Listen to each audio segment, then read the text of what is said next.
ये रिश्ता क्या कहलाता है? जी हाँ, यही पूछेगा हर कोई आपसे अबीरा, अगर आप इस रिश्ते में आगे बढ़ी तो। एक तरफ तो अबीरा और अंशुमन की सगाई हो रही है, लेकिन अबीरा को तो हर तरफ बस अरमान ही दिख रहा है। लेकिन प्रॉब्लम तो ये है ना कि अरमान ने अबीरा को उसके बच्चे से वंचित रखा, तो वो बात भी अबीरा को खटक रही है।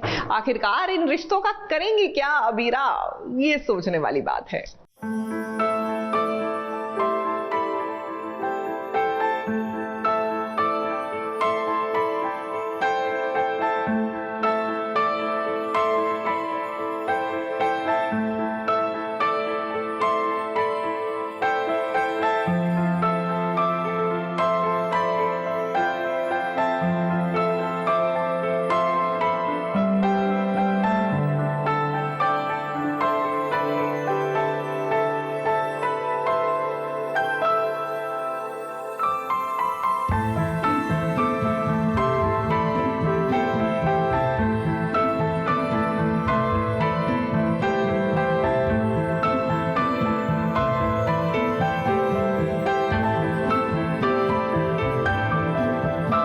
पहले प्यार को भला कौन भुला सकता है। हम चाह कर भी कोशिश करें, लेकिन जो रिश्ता ऊपर से जुड़कर आता है उस रिश्ते को तोड़ना इतना आसान नहीं होता है।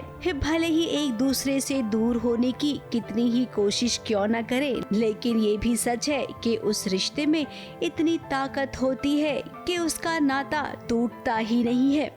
कश्मकश है। देखो, प्यार हर किसी से नहीं हो पाता है। प्यार is a very sacred feeling and वो अबीरा अरमान को एक दूसरे से हुई थी। आई थिंक अरमान का शायद गीतांजलि की तरफ उसका भी वैसा ही है, एक समझौता। एंड आई थिंक अबीरा का भी अंशुमन के साथ एक समझौता ही है कि it's the right thing to do, it's the logical thing to do.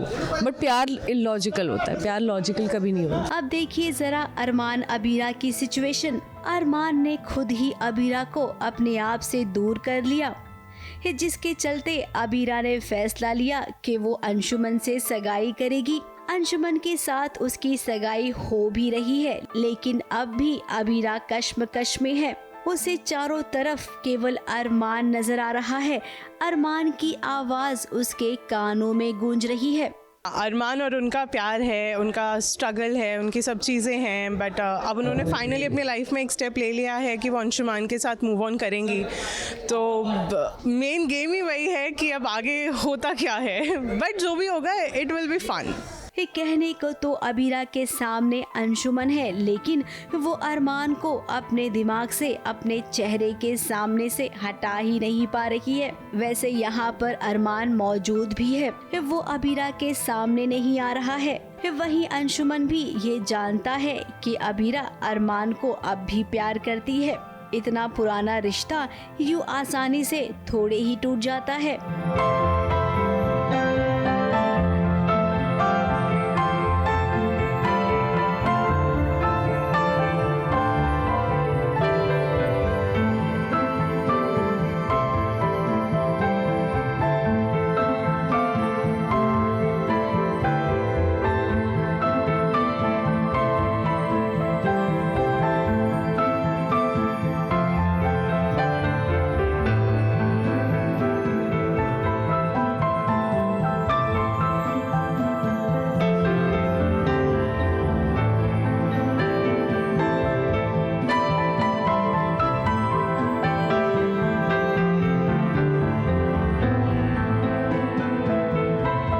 नहीं, मैंने कोशिश की जानने की। मैंने 3-4 बार उनसे पूछा और मैंने उन्हें बोला भी कि कोई भी चीज़ है, कोई भी ऐसा कुछ है तो आप मुझे बता दो, हम कैंसिल कर देंगे सब कुछ, कोई टेंशन नहीं है। पर वो बता ही नहीं रही है यार। अब इतना चल रहा है तो मैं भगवान तो हूँ नहीं जो मुझे पता चल जाएगा। तो बस वही सब है। अब दादी एक्साइटेड है, क्योंकि दादी ने ही तो अबीरा से कहा था मूव ऑन होने के लिए। अरमान और अबीरा दोनों ही एक दूसरे के बिना रह नहीं सकते हैं। इसके बावजूद ये फैसला बहुत ही गलत है। अब अरमान अपनी जिंदगी में आगे बढ़ गया है अपनी बेटी के लिए। अगर एक बार भी अरमान तुमने कोशिश की होती ना अबीरा के सामने सच बताने की, तो आपकी फैमिली आज हैप्पी फैमिली होती। एक बार सच बता के तो देखते। हाँ हो रही है, मतलब देखो अब 7 years हो गए। अरमान ने लास्ट सीन में बोल भी दिया था कि हमारा कोई फ्यूचर नहीं है, वो खुद एंगेज्ड हो चुका है। तो हम ऐसा, मुझे नहीं समझ में आता हम ऐसे एक्सपेक्टेशन क्यों रखते हैं कि लड़की, आपका भी जो ये सवाल है आपने अरमान से पूछा उसने सगाई क्यों की। आपने बहुत बड़ा रायता फैला दिया है, अब इस रायते को समेटा कैसे जाएगा ये तो हम भी नहीं बता पाएंगे। मुंबई से प्रिया धवड़े के साथ एबीपी न्यूज रिपोर्ट।